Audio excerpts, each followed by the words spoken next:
Assalamualaikum warahmatullahi wabarakatuh. Perkenalkan, saya Nisa Kurota Ayun. Saya di sini akan membawakan dongeng dengan judul Putri Kemarau. Pada zaman dahulu, di Sumatera Selatan hiduplah seorang putri bernama Putri Jelitani. Putri Jelitani ini biasa dipanggil oleh ayahnya, sang raja dari kerajaan Tapinau, dengan sebutan Putri Kemarau. Dikarenakan Putri Jelitani atau Putri Kemarau ini lahir di saat musim kemarau panjang yang tengah melanda kerajaan Tapinau tersebut.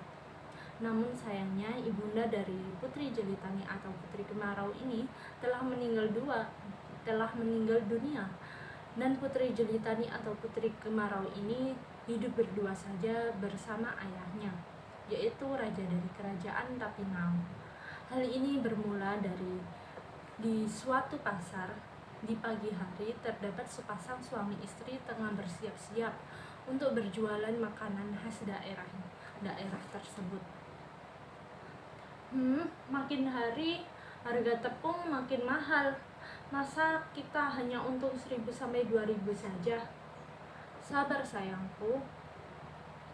Musim kemarau ini akan segera berakhir dan harga tepung akan kembali normal. Iya, kalau musim kemarau ini segera berakhir. Kalau tidak, bagaimana? Kau sabar saja istriku. Musim kemarau ini akan segera berakhir.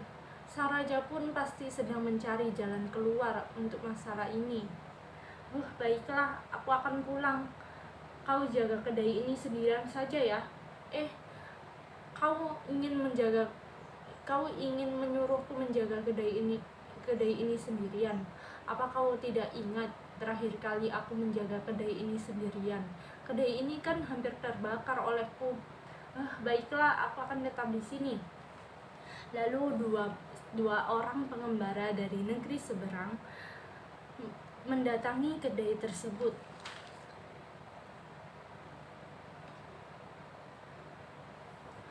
Permisi bibi, apakah makanan itu bisa dimakan? Iya tuan, makanan ini makanan khas daerah kami, namanya pempek. Harganya hanya 5.000 saja sepotong. Alamak, mahal kali. Sepotong segitu mana mungkin membuat perut kami kenyang. Ya udah tuan, saya akan memberikannya 2.000 saja sepotong untukmu.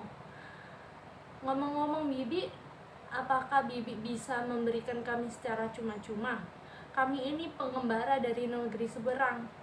Pembekalan uang kami tidak cukup ketika sampai di sini. Jika bibi berkenan, kami akan menebusnya dengan pekerjaan yang akan kami lakukan untukmu bibi, seharga makanan yang kami makan. Baiklah, kalau begitu, ayo ikut aku.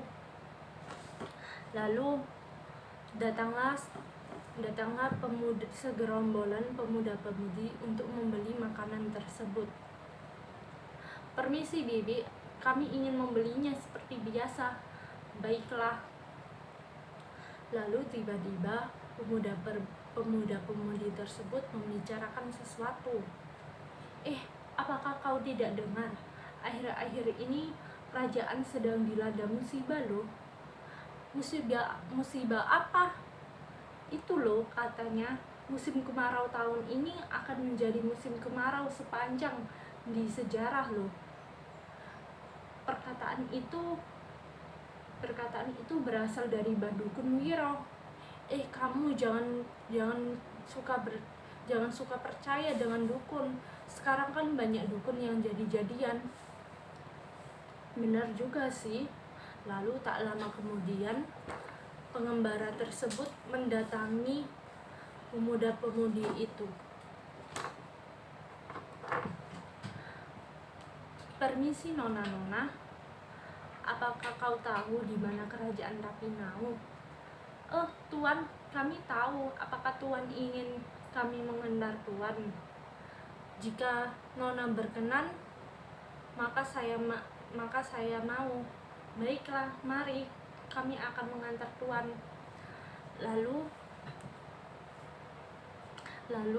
di kerajaan Tapinau terdapat Sang raja dan putri kemarau tengah membicarakan sesuatu.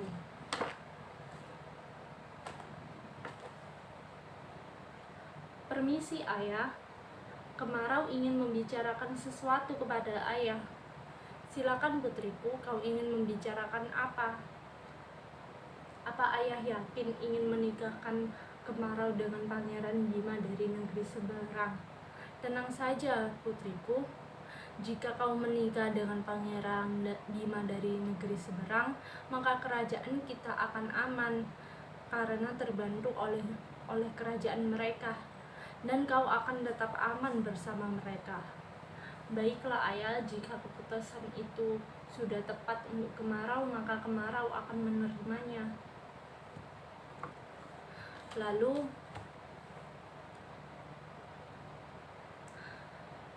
sang raja pun tak lama kemudian esoknya menemui 3 peramal untuk meramal jalan keluar apa yang bisa didapati untuk dia.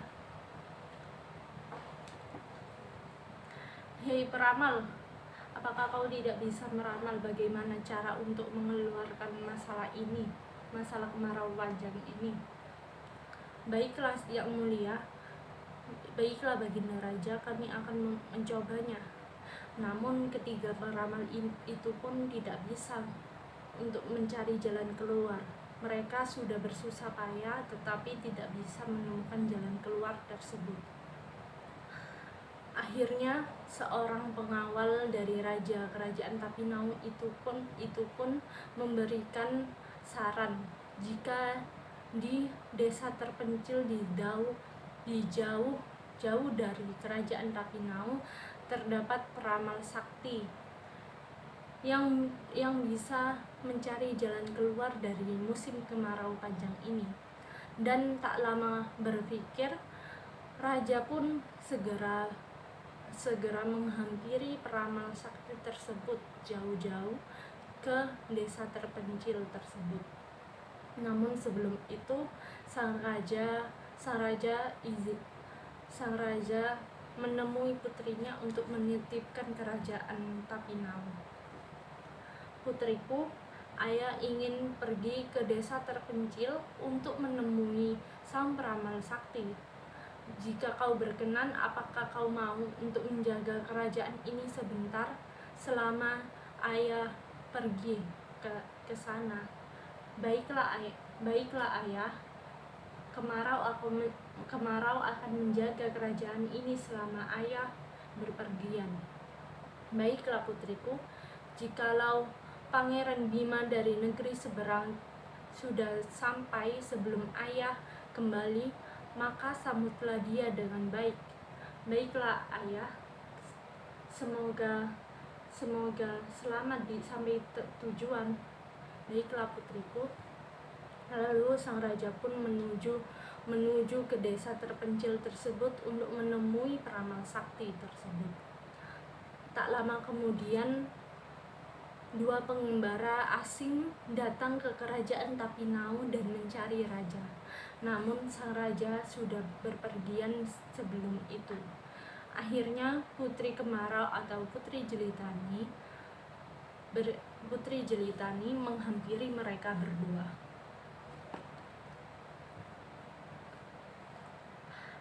Apakah kalian ingin mencari ayahku? Permisi putri, sesuai dengan perjodohan itu, kami ingin membawa putri ke negeri seberang untuk membawa putri menemui Pangeran Bima. Namun ada apakah itu? Ayahku tidak menyuruhnya. Dan akhirnya sang putri pun menolak untuk dibawa ke kerajaan tersebut. Tak lama kemudian sang raja pun sampai ke desa terpencil tersebut untuk menemui peramal sakti.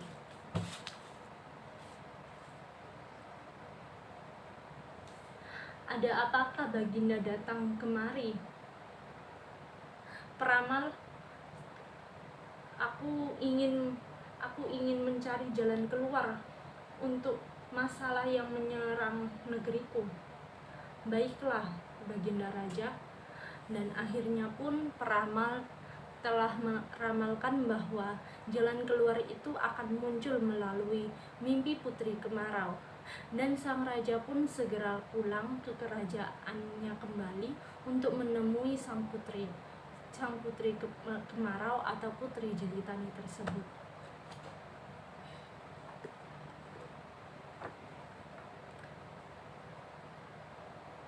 Putriku, apakah kau sudah bermimpi sesuatu?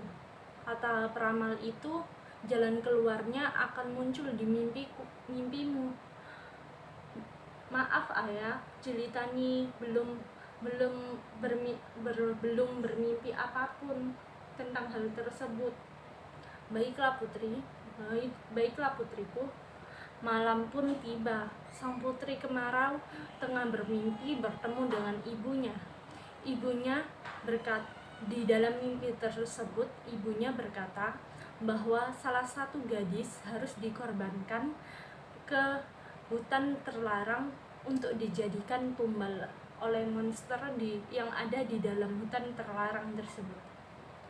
Akhirnya sang raja pun membuat sayembara untuk gadis yang mau menyerahkan jiwanya terhadap ke hutan terlarang tersebut. Namun gadis-gadis atau rakyat-rakyat dari kerajaan Tapinau itu tidak ada yang mau menyerahkan diri. Dan akhirnya Putri Jelitani menyerahkan dirinya, namun ayahnya dengan berat hati menolaknya terus-menerus. Tetapi Putri Jelitani tetap memaksa untuk dikorbankan dirinya untuk menjadi tumbal. Dan di malam harinya Putri Jelitani diantarkan oleh ayahnya atau raja dari kerajaan Tapinau dan Pangeran Bima serta rakyat-rakyat dan pengawal dari kerajaan Tapinau tersebut ke hutan terlarang. Di tengah hutan tersebut terdapat seorang monster yang sangat menyeramkan. Hahaha, tak sia-sia aku menyuruh peramal bodoh itu untuk menjadikanmu tumbal. Siapa kau? Jangan mendekat, jangan mencoba-coba mendekatiku. Hahaha, aku akan menjadikanmu istriku. Tidak, aku tidak sudi untuk menjadi istrimu. Lalu Putri Kemarau atau Putri Jelitani pun berlari menjauhi monster tersebut. Namun monster tersebut tetap mengejar Putri Jelitani. Di tengah hutan, sang raja pun berlari membantu Putri Jelitani. Dan Pangeran Bima dari negeri seberang pun menyerang monster tersebut hingga mati. Monster tersebut mati dan akhirnya Putri Jelitani selamat. Putri Jelitani bersama Pangeran Bima dan ayahnya dan serta pengawal yang tengah menyelamatkan Putri Jelitani tersebut kembali ke kerajaan. Dan pada akhirnya Putri Jelitani dan Pangeran Bima tidak jadi menikah. Pangeran Bima dari negeri seberang kembali ke negerinya, dan tak lama kemudian Putri Jelitani telah diangkat menjadi ratu dari kerajaan Tapinau dikarenakan ayahnya yang sudah tua. Beberapa tahun kemudian Putri Jelitani didadangi Pangeran Bima. Namun Pangeran Bima saat itu sudah menjadi raja. Namun Putri Jelitani belum mengetahui hal tersebut. Lama tidak berjumpa Ratu Kemarau. Pangeran Bima, ada apakah kau jauh-jauh kemari? Apakah Ratu Kemarau tidak memiliki pujaan hati saat ini? Mohon maaf pangeran, ada apakah kau bertanya hal tersebut? Jikalau kau berkenan, apakah kau ingin menikahi? Apakah kau mau menerima lamaranku untuk menjadi istriku? Dan akhirnya pun Putri Jelitani menerima lamaran Pangeran Bima. Dan akhirnya Putri Jelitani atau Putri Kemarau pun sudah mengetahui jika Pangeran Bima dari negeri seberang telah diangkat menjadi raja. Dan saat ini Ratu Jelitani atau Ratu Kemarau telah hidup berdua bahagia bersama dengan Raja Bima putra dewa dari negeri seberang. Terima kasih. Wassalamualaikum warahmatullahi wabarakatuh.